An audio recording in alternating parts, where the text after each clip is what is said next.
أعوذ بالله من الشيطان الرجيم بسم الله الرحمن الرحيم نحمده ونصلي على رسوله الكريم وعلى آله وأصحابه أجمعين ইসলাম একটি পূর্ণাঙ্গ জীবন বিধান।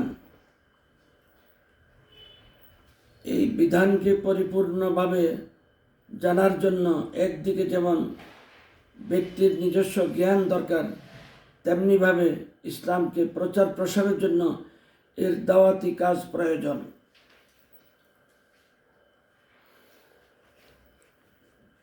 দাওয়াতি কাজ ব্যক্তিগতভাবে নিজস্ব কতিপয় গুণাগুণ। প্রথমত, কথা কম বা নিজকে কম প্রকাশ করা। তবে অন্য যে কোনো ব্যক্তি দ্বারা আপনার প্রশংসা বা পরিচিতি প্রকাশ পেলে এখানে শরীয়তের লঙ্ঘন নিয়ে কোনো প্রশ্ন নেই। আপনার লক্ষ্য হবে বাল্লেগু আন্নি ওয়ালাউ আয়া। দ্বিতীয়ত, জ্ঞান অর্জন। দাওয়াতি কাজের যারা নিয়মিত অনুশীলন করবে তাদের দ্বিতীয় কাজ হবে জ্ঞান অর্জন করা। একজন ব্যক্তি ইসলামের কাজ উপস্থাপন করতে গিয়ে তার যে পরিমাণ জ্ঞান বর্তমান রয়েছে, উত্তরোত্তর ব্যক্তিগত উদ্যোগে জ্ঞানের পরিধি আরও বৃদ্ধি করতে হবে। বিশেষ করে বিশুদ্ধ তেলাওয়াত, পবিত্র কোরআন প্রতিটি আয়াতের দাওয়াতি কাজ করতে গিয়ে কর্মীর বাধ্যতামূলকভাবে বিভিন্ন গবেষণামূলক পড়ালেখা করতে হবে, যাতে প্রতিটি বিষয়ে গভীর দক্ষতা অর্জিত হয়।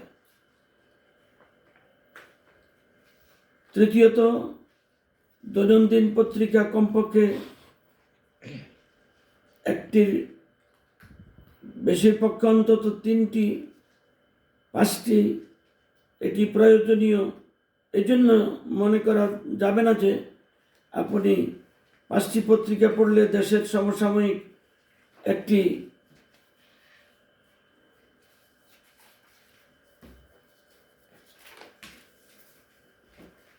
পূর্ণাঙ্গ চিত্র গ্রহণ করতে পেরেছেন, বরং অনেকগুলো পত্রিকা পাঠের মাধ্যমে আপনি সারা দেশের সংবাদ মাধ্যমে তাবলীগের বা ইসলামী দাওয়াতের কোথায় কী কাজ হচ্ছে, কী পদ্ধতিতে হচ্ছে, এই বিষয়গুলো আপনি জানতে পারবেন। চতুর্থত, দাওয়াতের একটি মাধ্যম হলো গণসংযোগ। এটি বিভিন্ন প্রতিষ্ঠানের ছাত্র ও শিক্ষকদের সাথে ব্যক্তিগত ও সামাজিকভাবে অল্প সময়ে অধিক সংখ্যক জনগণকে দাওয়াত প্রদান করা সম্ভব। আল্লাহ রাব্বুল আলামিন বলেছেন, উদউ ইলা সাবিলি রাব্বিকা বিল হিকমাতি ওয়াল মাউইযাতিল হাসানা। পঞ্চম, দাওয়াতি কাজের সময়ে মাঝে মধ্যে বিষয়ভিত্তিক কোরআন ও হাদিসে রাসূল সাল্লাল্লাহু আলাইহি সাল্লাম ও সাহাবায়ে কেরাম রাদিয়াল্লাহু তাআলা আনহুম, মাযহাবের 4 ইমাম, সিয়াসিত্তায়ের 6 হাদিস বিশারদ হতে ও উদ্ধৃতি দেওয়া যেতে পারে। এতে দ্বীনে দাওয়াতের গুরুত্ব বৃদ্ধি পাবে। কেউ মনে করতে পারেন আপনার বর্ণনায় কিতাবুল্লাহ ও সুন্নাতে রাসূল সাল্লাল্লাহু আলাইহি সাল্লাম ছাড়াও আপনি 4 মাযহাব ও সিয়াসিত্তার লেখকদের উল্লেখ করলেন কেন? আরে ভাই, আপনার জ্ঞান সীমিত। আপনি সাহাবায়ে কেরাম রাদিয়াল্লাহু তাআলা আনহুমের পরবর্তী 4 ইমাম বা চতুর্থ ইমামের বিভিন্ন জ্ঞান অর্জন থাকলে সেটি সরাসরি বলতে পারেন অথবা সেটি রেফারেন্স হিসাবে উপস্থাপন করতে পারেন। এতে আপনার দাওয়াতি কাজ সমৃদ্ধিশালী হবে।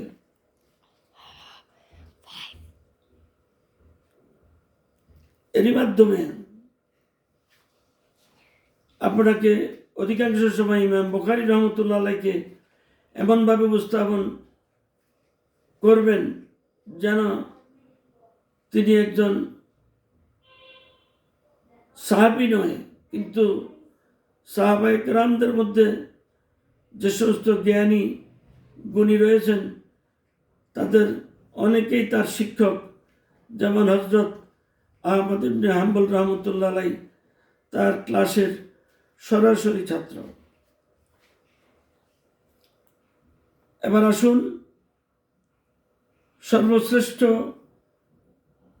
ইমাম আহমদ ইবনে হাম্বল রহমতুল্লাহ আলাই আরব সহ পুরো মধ্যপ্রাচ্যের আইন বা মুসলিম আইন এটির প্রবক্তা ছিলেন। আহমদ ইবনে হাম্বল রহমতুল্লাহ আলাই তার জন্ম ছিল 143 হিজরিতে বাগদাদে। ইমাম বুখারী রহমতুল্লাহ আলাই তার ক্লাসের ছাত্র। ইমাম আহমদ ইবনে হাম্বল রহমতুল্লাহ আলাই প্রায় 30,000 হাদিস সম্বলিত যে গ্রন্থটি তার পুত্র আবদুল্লাহ এর সহযোগিতায় পরবর্তীতে গ্রন্থাবদ্ধ করা হয়, সেটির মূল লেখক ছিলেন ইমাম আহমদ ইবনে হাম্বল রহমতুল্লাহ আলাই। তিনি এত সুন্দরভাবে প্রায় 30,000 সম্বলিত হাদিসের গ্রন্থটি প্রস্তুত করেছেন, যেটি বিশ্ব মানবতার জন্য একটি উল্লেখিত গ্রন্থ। ইমাম আহমদ ইবনে হাম্বল রহমতুল্লাহ আলাই বলতেন, দুর্বল হাদিস বলা হয় বর্ণনাকারী বা ব্যক্তির দুর্বলতার কারণে, রাসূলের হাদিস কখনো দুর্বল নয়। ষষ্ঠত, আমরা মুসলমানগণ বলে দাবি করি, অথচ সুন্নাত ও নফল ইবাদত যেভাবে আমরা মন দিয়ে সেভাবে করার চেষ্টা করি না, অথচ ফরজ ওয়াজিবাতের আমলে কিন্তু আমরা ওইভাবে সিরিয়াস নই যেভাবে সুন্নত ও নফলকে আমরা অগ্রাধিকার দিয়ে থাকি। যেমন উদাহরণস্বরূপ বলা যায়, আমরা ফরজ নামাজ শেষে দীর্ঘ নফল নামাজ আদায় করে থাকি, নফল রোজা রাখি, এ জাতীয় কাজগুলো নফল। উদাহরণ, এমন কিছু ফরজ রয়েছে যেগুলো আমরা নিজেরাও করি না এবং সামাজিকভাবে অন্যকেও করতে উৎসাহিত করি না। যেমন নামাজ পড়ি, ঠিক আছে, কিন্তু পরিবারের অন্যান্য সদস্যগণ নামাজ পড়ল কিনা এ নিয়ে আমাদের মাথা ব্যথা নেই এবং আমরা চেষ্টাও করি না। মহান আল্লাহর ঘোষণা, কু আনফুসাকুম ওয়া আহলিকুম নারা, অর্থাৎ তোমরা নিজেরা জাহান্নামের আগুন থেকে বাঁচো, তোমাদের আহাল বা পরিবর্গ অথবা নিকটস্থ ব্যক্তিদেরকেও জাহান্নামের আগুন থেকে বাঁচাও। এর ইঙ্গিত হলো ফরজ ইবাদত, অর্থাৎ ফরজ ওয়াজিবে নিজে যেমন ব্যক্তি করবে, তেমনি সমাজের প্রত্যেকটি লোককে চারপাশে যারা অবস্থান করে প্রত্যেককেই ফরজ নামাজের প্রতি, ফরজ রোজার প্রতি, ফরজ ইবাদতের প্রতি উৎসাহিত করবে। অর্থাৎ নিজে যেমন জান্নাতের পথে অগ্রসর হতে চায়, তেমনি নিকটস্থ ব্যক্তি বর্গকেও দোজখের আগুন থেকে বাঁচাতে হবে। এটি না হলে মুসলমানদের একটি বিশাল অংশ জাহান্নামে যাবে এবং যারা দ্বীনের দাওয়াত বা দাওয়াতি কাজ করার মনস্থ করেছেন অথবা নিজকে মোবাল্লেগ বলে দাবি করেন, তাকে ব্যক্তি হিসাবে নিজে বাঁচলে হবে না, বরং সমাজের অন্যান্যদেরকেও ইসলামের পথে অগ্রসর করার জন্য আহ্বান জানাতে হবে। এরই মাধ্যমে সে জাহান্নাম থেকে মুক্তি পাবে। সপ্তমত, ইসলাম সাধারণত ধর্ম নয়, অন্যান্য ধর্মের মতো সাধারণ একটি ধর্ম নয়। এটি যে কোনো ব্যক্তি নিজে প্রথমে বুঝতে হবে, পরবর্তীতে সমাজকে কথা জানাতে হবে। এর আহ্বান সমাজে প্রতিষ্ঠিত হয় মতো সমাজের প্রত্যেকটি ব্যক্তিবর্গকে তার সাধ্যমতো আহ্বান জানাতে হবে এবং সেটি পরিষ্কার করতে হবে যে ইসলাম গতানুগতিক কোনো ধর্ম নয়, বরং এটি পূর্ণাঙ্গ জীবন বিধান। বিদায় হজের সময় রাসূল খুদা সাল্লাল্লাহু আলাইহি সাল্লাম তার ভাষণে বলেছেন, আল ইয়াউমা আকমালতু লাকুম দীনাকুম ওয়া আতমামতু আলাইকুম নি'মাতি ওয়া রাদিতু লাকুমুল ইসলাম দীনা। রাসূল সাল্লাল্লাহু আলাইহি সাল্লামের এই বিদায় হজের ভাষণের মূল কথা হলো, আমি তোমাদের জন্য ইসলামকে পরিপূর্ণ দিন হিসাবে রেখে গেলাম এবং আমার নিয়ামতকে সম্পন্ন করে দিলাম, আর ইসলামের জীবন পদ্ধতি হিসেবে তোমাদের জন্য মনোনীত করলাম। এখানে তিনি আমাদের জন্য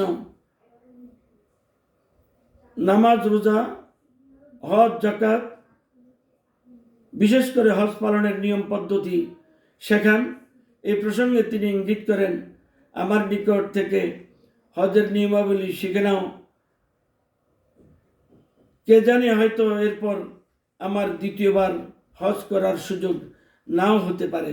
এরপর তিনি মুসলিম বিশ্বকে জানান দিলেন, ফল ইউবাল্লিগ শাহিদুল গায়ব, উপস্থিত ব্যক্তিগণ উল্লেখিত বাণী অনুপস্থিত ব্যক্তিগণের মাঝে পৌঁছে দিও। এখানে পৌঁছানোর কথা বলে রাসূল খুদা সাল্লাল্লাহু আলাইহি সাল্লাম পবিত্র কোরআনের নির্দেশ ও রাসূল সাল্লাল্লাহু আলাইহি সাল্লামের হাদিসের প্রচারের তাবলীগ করেছেন।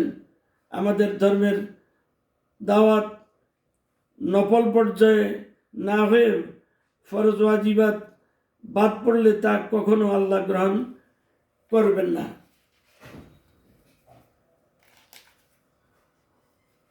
আমরা যারা দ্বীনের দাওয়াত দেই তাদের অনেকেই তা'মুরুনা বিল মারুফ ওয়া তানহাউনা আনিল মুনকার, অর্থাৎ ভালো কাজের প্রেরণা দেই, কিন্তু খারাপ কাজ সমূহ থেকে তেমনিভাবে জনসমাজকে বিরত রাখার জন্য উৎসাহিত করি না। যেমন ঘুষ খাওয়া হারাম, আমরা এটি নিজেও গ্রহণ করি, অন্যকেও বাধা দিই না। অথচ প্রয়োজন ছিল যে আমরা নিজেরাও ঘুষ খাবো না, অন্যদেরকেও ঘুষ থেকে বিরত থাকার জন্য আহ্বান জানাবো। তেমনি মদ, জেনা, ব্যভিচার, সমাজবদ্ধভাবে যাকাত প্রদানের উপকারিতা, সামাজিকভাবে ইসলাম প্রতিষ্ঠা, একজন ধর্মীয় ব্যক্তি কাকে ভোট দিয়ে রাষ্ট্রীয় নেতা বানাবে, রাষ্ট্রীয় ক্ষমতার কার হাতে তুলে দেবে, জুলুম অত্যাচারীদের হাতে, না সামাজিকভাবে যারা ভালো লোক, যারা আল্লাহর প্রতি আনুগত্য, আত্মীয়ুল্লাহ ওয়া আত্মীয় রাসূল ওয়া উলিল আমরি মিনকুম, এই পর্যায়ের কর্মী, তাদের হাতে তুলে দেবে। নিশ্চয়ই আল্লাহর বান্দা যারা আল্লাহর পথ অনুসরণ করে তাদের হাতেই তুলে দেবে এবং এর জন্য আন্দোলন গড়ে তুলবে এবং এর প্রতিদান সে পাবে। আর তাকে অন্যায়ের বিরুদ্ধে প্রতিবাদ করতে হবে। যেমন রাসূল সাল্লাল্লাহু আলাইহি সাল্লাম বলেছেন, মান রাআ মিনকুম ফালিয়ুগাইয়ির বিয়াদিহি ফা ইন লাম তাস্তাতি' ফাবিলিসানিহি ফা ইন লাম তাস্তাতি' ফাবিকলবিহি যালিকা আযআফুল ঈমান। অর্থাৎ এখানে বলা হয়েছে, তোমরা কোনো প্রকার অপরাধ সংগঠিত হলে ব্যক্তি, পরিবার বা সমাজে, তাহলে তোমরা এর প্রতিবাদ করবে, সরাসরি হস্তক্ষেপ করবে। ফাইল্লাম তাস্তাতে, এতে যদি তুমি অক্ষম হও, অর্থাৎ তোমার ইমান যদি অত উচ্চমানের না হয়, তাহলে তুমি মৌখিকভাবে ফাবিলিসানি, মৌখিকভাবে বুঝাও যে ভাই এটা ইসলাম বিরোধী কাজ, সুতরাং ইসলাম বিরোধী কাজ করা যাবে না। ফাইল্লাম তাস্তাতে, যদি এতেও তুমি অক্ষম হও পাবে কালবিহি, তাহলে তুমি অন্তরে অন্তরে খারাপ কাজটাকে খারাপ জানো। জালেকা যা বল ইমান, এটি ইমানের সর্বনিচু অংশ, অর্থাৎ দুর্বল ইমানদার। এই ব্যক্তি দুর্বল ইমানদার। সুতরাং আমার মতে দুর্বল ইমানদার বলতে কোনো ইমানদার নেই, বরং ইমানদার হতে হলে সঠিক সবল ইমানদার হতে হবে। আল্লাহ রাব্বুল আলামিন এটি আমাদের সবার কাছে কামনা করেন যে আমরা যেন উদখুলু ফিস সিলমে কাফা, অর্থাৎ আমরা যেন পুরোপুরি ইসলামে প্রতিবাদ করি, আমরা প্রবিষ্ট হই, আমরা যেন আংশিক ইসলাম গ্রহণ না করি। আমি যা বুঝাতে চেয়েছি আমার সুধীমণ্ডলী, তা হলো এই যে ইসলামের প্রত্যেকটি বিধান, পবিত্র কোরআনে প্রায় 500 বিধান, বিধিবিধান আমাদের জন্য ফরজ করা হয়েছে। আমরা আজকে কিছু লোক যারা দাওয়াতি কাজ করি, তারা মৌখিকভাবে কতিপয় কথা বলে থাকি, কিন্তু প্রকৃতপক্ষে ফরজ ওয়াজিবাতের পক্ষে যেভাবে দাঁড়ানো দরকার, অন্যায়ের বিপক্ষে যেভাবে আমাদেরকে সরাসরি ভূমিকা রাখা দরকার, আমরা সেভাবে রাখি না, বরং দায় সারা আমরা কিছু কথাবার্তা বলি। এটি আমাদের জন্য পূর্ণাঙ্গভাবে দাওয়াতের কাজ হয় না। আমাদের মতে ইমানদার মানে সবল ইমানদার, দুর্বল ইমান বা ইমানদার সে সাধারণ কিছু পালন করে ইমানদার হবে, এটি কাম্য নয়। ইমানদার বলতে খাঁটি ইমানদার হওয়া উচিত, বাঞ্ছনীয়। এই প্রসঙ্গে আমি দাওয়াতি কাজের কৌশল হিসাবে বলবো যে দাওয়াতি কাজ যারা করবেন তাদেরকে কিছু হিকমা অবলম্বন করতে হবে। সেই হিকমার একটি, প্রথমত একজন লোক সারাদিন অফিস করে ঘরে ফিরছেন, আপনার খুবই পরিচিত ও ঘনিষ্ঠ, তারপরেও আপনি তাকে সালাম বিনিময়ের পর প্রথম প্রশ্ন হবে আপনি কেমন আছেন, সাথে পরিবার সন্ততি সহ তার কৌশল বিনিময় হবে। এখানে আসা মাত্রই তাকে কোনো দাওয়াত দেওয়া যাবে না, বরং তিনি অসুস্থ থাকতে পারেন অথবা তার পরিবারের কোনো সদস্য অসুস্থ থাকতে পারে। এই জন্য হিকমত হলো দাওয়াতি কাজ যারা করবেন তারা এই বিষয়টি সুন্দরভাবে খেয়াল রাখতে হবে যে যাকে দাওয়াত করছি তিনি মানসিকভাবে আমার দাওয়াত গ্রহণ করার জন্য প্রস্তুত আছে কিনা, আমি যেমন তাকে দাওয়াত দেওয়ার জন্য প্রস্তুত রয়েছি, সেই দাওয়াতটি সঠিকভাবে গ্রহণ করার জন্য প্রস্তুত আছে কিনা, সেটি একটি দিক। দ্বিতীয় দিক হলো